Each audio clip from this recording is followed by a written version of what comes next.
95% des gens ne savent pas vraiment ce qu'est le succès. Le problème avec la plupart des gens, c'est qu'ils jouent au jeu le plus stupide au monde. Et le nom de ce jeu, c'est suivre le suiveur. Vous allez découvrir 6 erreurs qu'il ne faut absolument pas commettre si vous ne voulez pas que vos rêves se transforment en regrets. Laissez-moi vous raconter l'histoire de ce que nous pourrions appeler un jeune homme lambda dans notre société. Dès le moment où ce jeune garçon est né, il n'y a qu'une seule chose qu'il puisse faire, et c'est commencer à penser, agir et parler comme les gens qui l'entourent. C'est tout ce qu'il peut faire. Mais dès le départ, les chances sont de 95 contre 5 qu'ils pensent, agissent et parlent comme le mauvais groupe. Ce sont des gens formidables, ils l'aiment et ils feraient n'importe quoi pour lui. Ils veulent qu'il réussisse. Mais les probabilités sont de 95 contre 5 qu'ils n'ont pas les réponses dont il a besoin s'il veut atteindre l'épanouissement en tant qu'être humain, s'il veut atteindre ce succès qu'il désire. Il y a même une enquête qui a demandé un jour à des milliers de travailleurs pourquoi ils se levaient le matin pour aller travailler. Et 19 personnes sur 20 ne savaient pas. 19 personnes sur 20 n'avaient pas la moindre idée de pourquoi ils se levaient le matin pour aller travailler. Sous la pression des questions, ils répondaient « Tout le monde travaille. Ça, c'est une bonne raison pour arrêter. » Voici une petite règle à ne pas oublier. Quelle que soit l'action que la majorité des gens entreprennent dans n'importe quelle circonstance, si vous faites exactement le contraire, vous ne ferez probablement plus jamais la moindre erreur pour le restant de vos jours. Juste une chose à garder à l'esprit. Tout commence à l'école. Et l'essentiel pour un petit garçon à l'école est d'être aimé par les autres petits garçons à l'école. Et donc à ce jeune âge, il commence à suivre d'autres petits garçons de son âge, qui ne savent pas plus que lui ce qu'ils font, et qui n'ont pas nécessairement une capacité de leadership. Et il fait cela en première, en deuxième, en troisième, en quatrième, en cinquième, en sixième, en septième, puis année après année après année. Il se transforme en la moyenne générale de tous les autres petits garçons de son âge, essayant de leur ressembler. Essayant de faire la seule chose au monde qui est impossible à faire pour un être humain, c'est-à-dire d'être comme quelqu'un d'autre. Le système scolaire nous a fait un lavage de cerveau et ça vous le savez tous, mais surtout à travers ces 3 croyances limitantes. La première, c'est que la conformité sera récompensée. Et bien sûr, ce n'est pas le cas. Comme l'a dit Coco Chanel, pour être irremplaçable, il faut être différent. Mais quand on y pense, qu'est-ce que la conformité ? Eh bien la conformité, c'est de faire passer des normes sociales avant notre propre nature. Autrement dit, c'est de faire semblant d'être quelqu'un que vous n'êtes pas. Souvent ça veut dire faire semblant d'être comme tout le monde. Mais être comme tout le monde, c'est n'être personne. Alors que l'acceptation de vos différences est la plupart du temps la seule chose qui peut réellement vous rendre spécial. Deuxième croyance limitante, que le plus important, c'est de connaître les bonnes réponses. On vous force à mémoriser mécaniquement des réponses toutes faites plutôt que de vous apprendre à développer la créativité nécessaire pour trouver les bonnes questions, pour résoudre un problème dans votre vie. Ce que vous savez déjà ne vous sert à rien, parce que si vous aviez déjà la solution, eh bien, il n'y aurait tout simplement pas de problème. Ce qu'il faut en réalité, c'est être capable de se poser les bonnes questions pour découvrir ce que vous ne savez pas, que vous devriez savoir pour être capable de résoudre ce problème. Troisième croyance limitante, que nos options sont limitées. L'école nous donne l'impression que nous n'avons que 3 options. Première option, et souvent vue comme la pire option, faire un travail manuel. Deuxième pire option, travailler dans un bureau. Et troisième pire option, faire des études. Mais bien sûr, et malheureusement, vous ne travaillerez jamais pour vous-même, mais bel et bien, toujours pour quelqu'un d'autre. Personne ne vous dit qu'en fait, vous pouvez faire absolument ce que vous voulez. Si vous êtes travailleur, économe, entreprenant, créatif, et que vous comprenez qu'il faut d'abord créer de la valeur pour les autres avant de pouvoir en recevoir en retour, rien ne peut vraiment vous empêcher de réussir. Mais ça, personne ne me l'avait dit à l'école. Ensuite, il finit sa scolarité. Et en général, il va au service militaire et encore une fois, il est pris dans les taux de la conformité. Disons maintenant qu'il a 25 ans, qu'il a quitté l'école et qu'il a terminé son service militaire. Que va-t-il faire ? Disons qu'il retourne dans sa ville natale, qu'il est célibataire et qu'il ne sait pas trop quoi faire. Un jour, un ami qu'il connaissait à l'école s'approche de lui et lui dit « Hello Charlie, qu'est-ce que tu fais ?» Il répond « Rien ». Il dit « Pourquoi tu ne viendrais pas travailler où je travaille ? C'est un bon endroit, il paye bien, et en plus il y a plein d'avantages sociaux. » Et du coup, il le suit. Il y a 95% de chances que votre premier job ait été obtenu à la suite d'une demande d'emploi aléatoire. Ensuite au travail, sans y réfléchir. La chose la plus naturelle pour lui est de regarder autour de lui, de voir comment les autres font leur travail, et de commencer à faire le sien de la même manière, en supposant que ce qui est normal pour eux est normal pour lui. Il n'y a aucune raison à cela, il n'y pense pas, il le fait simplement. Maintenant il a devant lui, 50 ans ou plus, en plein âge d'or. L'homme rêve de notre ère depuis l'Antiquité. Mais que va-t-il faire de ces 50 années d'or ? Eh bien, regardons tout ça de plus près. Nous savons qu'il travaille environ 40 heures par semaine. 40 heures par semaine, ce qui lui laisse 72 heures par semaine où il est ni en train de travailler ni en train de dormir. Cela fait 72 heures libres chaque semaine à faire ce qu'il veut. Maintenant, à ce stade bien sûr, il est marié, il a sa petite maison et sa petite voiture. Et voici à peu près ce qu'il fait de ses 72 heures libres chaque semaine. Il fait ce que les autres font de leurs 72 heures libres par semaine, c'est-à-dire pratiquement rien du tout. Lors d'une journée typique, il arrête pile à l'heure, prend sa petite voiture, va dans sa petite maison, entre dans sa petite cuisine, embrasse sa petite femme en disant « je suis fatigué », sans même comprendre pourquoi il dit cela. Les experts pensent qu'il avait l'habitude d'entendre son père le dire à l'époque où les hommes se fatiguaient vraiment au travail, et il a repris ça, et le répète tous les soirs en rentrant à la maison. Ensuite, il avale son petit repas et se dirige vers le salon et allume sa boîte à évasion. L'écran s'allume et il se détend un peu. Et là, devant lui, il voit des gens habillés avec toutes sortes de vieux costumes ridicules se tuer à un rythme effréné. Un expert a estimé que la famille moyenne voit plus de morts, de boucheries, de carnage à la télé en une semaine que Crassus n'en a vu lorsqu'il a fait crucifier 6000 prisonniers sur la route du sud vers Rome. Mais vous savez, ces experts peuvent se tromper d'1 à 2 personnes près. Il reste là pendant environ 5h30 ou 6h, 25% du temps libre est maintenant passé devant la télé selon les dernières statistiques. Il n'y a rien de mal à cela en particulier, sauf qu'il regarde d'autres personnes qui gagnent d'excellents revenus dans la poursuite de leur carrière, pendant que lui ne gagne pas un sou. Et les deux seules choses que vous pouvez obtenir en regardant autant la télé, c'est les yeux rouges et le cerveau en vrac.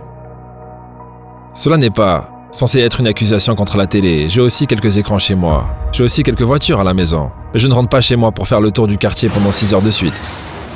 Mais il reste là pendant 6 heures jusqu'à ce que finalement sa femme, qui est un peu plus raisonnable, décide de lui donner une tape sur l'épaule et lui dit « Charlie, je pense qu'il est temps d'aller au lit.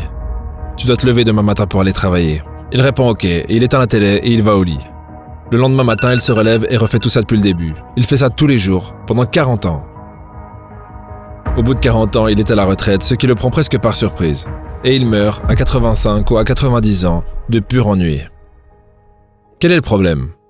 Y a-t-il une tragédie ici? Pas vraiment, si c'est comme ça que Charlie veut vivre sa vie, notre jeune homme hypothétique. S'il veut vivre sa vie de cette façon, c'est son affaire. Il vit dans une société libre, il peut faire exactement ce qu'il veut. Mais il y a une terrible tragédie ici, s'il vit de cette façon, à cause du manque total de décision. S'il vit de cette façon, simplement parce qu'il fait encore ce qu'il faisait en première et en deuxième année, c'est-à-dire suivre les autres personnes du coin, sur la supposition inconsciente qu'ils savent comment vivre. Alors là, c'est une vraie tragédie. Car ils n'ont jamais su comment vivre, et cela dans toute l'histoire enregistrée de l'humanité. Il ne découvre jamais qui il est. Il n'atteint jamais les profondeurs de ses capacités, ses talents. Il n'apprend jamais qu'il peut avoir à peu près tout ce qu'il veut dans le monde, qu'il peut faire ses propres choix, créer sa propre fortune, et c'est un peu dommage. La tâche la plus importante dans votre vie, c'est de trouver un moyen de lui donner un sens. Tout le reste est secondaire. Comme l'a dit Viktor Frankl, la vie n'est pas principalement une quête de plaisir, comme le croyait Freud, ou une quête de pouvoir, comme le pensait Alfred Adler, mais une quête de sens. Le problème, c'est que tout le monde pense avoir des objectifs, alors qu'en réalité, ils confondent le mot « objectif » avec le mot « envie ». Un objectif, c'est un plan, alors qu'une envie, c'est un caprice. Imaginez avoir un objectif tellement désirable et motivant pour vous que vous arrivez facilement à vous lever 1 à 2 heures plus tôt le matin pour avancer sur vos progrès de la veille. Quand vous avez connu cette sensation, vous réalisez que rien ne peut l'égaler. Mais comment faire en sorte que nos objectifs nous donnent de l'énergie? C'est très simple. Donnez-leur plus de temps et d'attention. En réalité, c'est tellement important de définir des objectifs qu'on a dédié une leçon entière à ce sujet dans notre formation Esprit Subconscient. Sauf erreur, elle s'appelle « Transformer vos rêves en objectifs atteignables ». Le succès n'est vraiment rien de plus que la réalisation progressive d'un idéal qui en vaut la peine. Cela signifie que toute personne qui sait ce qu'elle fait et où elle va est un succès, et toute personne ayant un objectif pour lequel elle travaille est une personne qui réussit. Mais à l'inverse, si une personne ne sait pas pourquoi elle travaille, ce qu'elle veut, si elle n'a pas d'objectif vers lequel avancer, alors elle doit, du moins selon cette définition, être considérée comme un échec.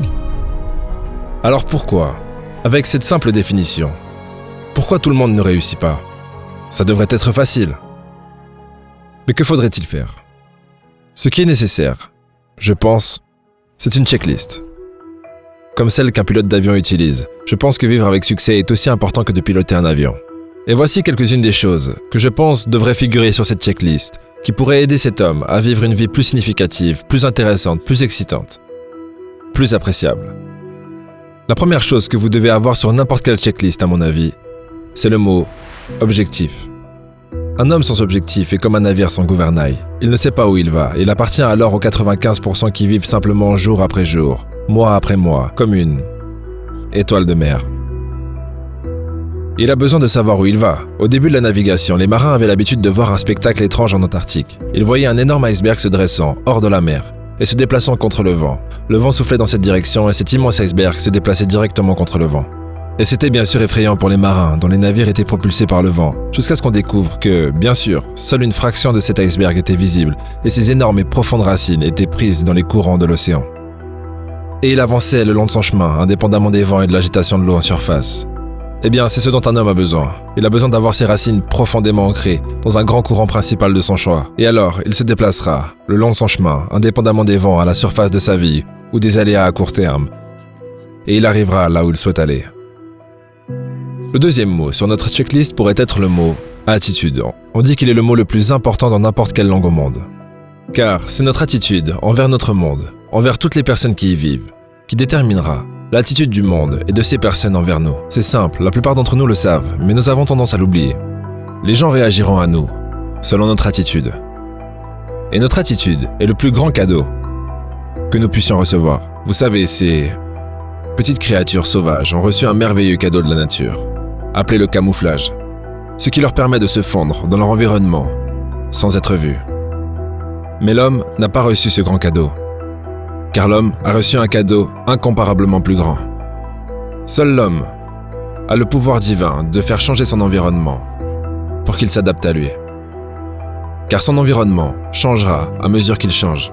L'environnement d'un homme est un miroir impitoyable de lui en tant qu'être humain.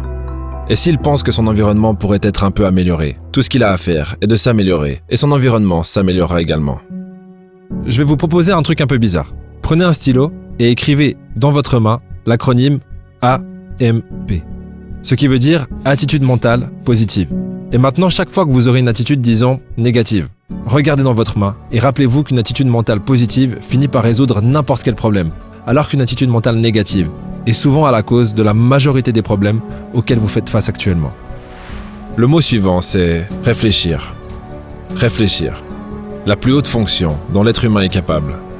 La seule chose, chez un homme qui est un homme, c'est son esprit. Tout le reste, on peut le trouver chez un cochon ou un cheval.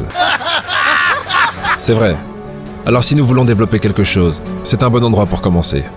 De penser de manière délibérée, avec un objectif. De passer un peu de temps chaque jour, devant une feuille blanche, avec notre objectif. Peut-être écrit en haut de la feuille, pour trouver des idées fraîches, nouvelles et excitantes. La meilleure façon d'améliorer la qualité de votre vie, c'est d'améliorer la qualité de vos pensées. Et la meilleure façon d'améliorer la qualité de vos pensées, c'est de les écrire. Le point suivant sur notre liste pourrait être appelé la loi des lois. C'est ce qu'Emerson appelait la grande et ancienne loi de cause à effet. Nos récompenses dans la vie seront toujours exactement proportionnelles à notre contribution, à notre service. Nous savons tous cela, nous le disons à nos enfants à l'école du dimanche. Tu récoltes ce que tu sèmes, mais nous oublions que cela est vrai. Si un homme n'est pas content avec ses récompenses, tout ce qu'il a à faire est de trouver des moyens d'augmenter sa contribution, son service.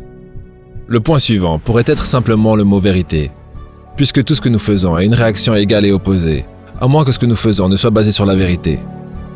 Nous construisons sur du sable, et cela ne peut pas tenir. Le point suivant, c'est R&D, recherche et développement. Aucun d'entre nous voudrait travailler pour une entreprise ou investir notre argent dans une entreprise qui n'a pas un département de recherche et développement qui réinvestit un bon pourcentage de ses bénéfices dans la recherche et le développement, parce que son avenir en dépend. Mais il en va de même pour une personne, et vous pourriez vous demander combien de votre propre salaire avez-vous dépensé pendant l'année écoulée en matériaux, destinés à vous rendre plus intelligent cette année que vous ne l'étiez l'année précédente. Combien d'argent réinvestissez-vous en vous-même et dans votre avenir? Ça vaut la peine d'y penser. Et enfin, le plus étrange des secrets. Voilà une question. Qu'est-ce qui fait qu'un enfant grandisse pour devenir l'être humain qu'il devient? Eh bien voilà la raison. Bien sûr, il est le résultat d'un pool génétique qui remonte à des milliers et des milliers d'années. Son environnement a une influence sur lui, bien sûr. Mais ce qui le fait devenir la personne qu'il devient, c'est qu'il devient ce à quoi ils pensent le plus souvent. Et c'est aussi simple que ça. Nous devenons ce à quoi nous pensons le plus souvent. Et c'est le plus étrange des secrets. L'imagination est tout ce qui compte. Et nous pouvons devenir ce que nous pouvons imaginer. La loi de l'attraction dit que vous n'obtenez pas ce que vous voulez, mais vous obtenez ce que vous êtes. Alors si vous voulez apprendre à reprogrammer votre subconscient et transformer votre sens d'identité, je vous recommande fortement la vidéo que vous retrouvez dans la description. Au prochain épisode. Assieds-toi sur ton lit un jour et demande-toi quelles sont les choses incroyablement stupides que je fais régulièrement qui sont en train de complètement ruiner ma vie.